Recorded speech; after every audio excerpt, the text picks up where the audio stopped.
আসসালামু আলাইকুম এভরিওয়ান। আজকের পর্বে আপনাদের সাথে শেয়ার করব খুবই সুস্বাদু এবং মজাদার নারকেল পিঠা তৈরির রেসিপি। আর এই পিঠাটি তৈরি করা যতটা সহজ, খেতেও ততটাই মজার। তো পিঠা তৈরি করার জন্য প্রথমে একটি বোলের ভিতরে নিয়ে নিব নারকেল কোড়া। আর এখানে সব কিছু 1 কাপ পরিমাণ নিব। তারপরে অ্যাড করে দিব চাউলের গুঁড়া, আর দিয়ে দিব স্বাদ মতো চিনি। মিষ্টিটা আপনাদের পছন্দ মতো দিবেন।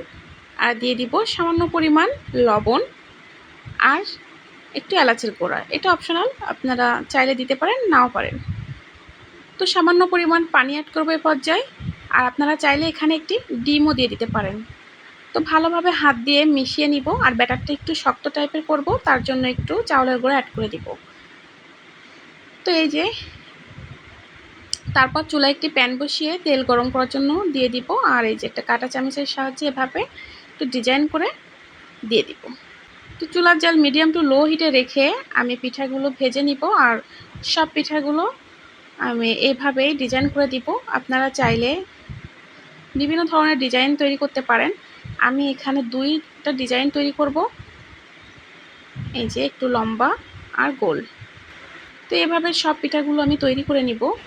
আর চুলার জাল লো হিটে রেখে যখন 2 সাইড এরকম সুন্দর কালার চলে আসবে, তখন পিঠাগুলো উঠিয়ে রেখে দিব এক সাইড করে। তো একে একে আমার সব পিঠাগুলো তৈরি করা রেডি।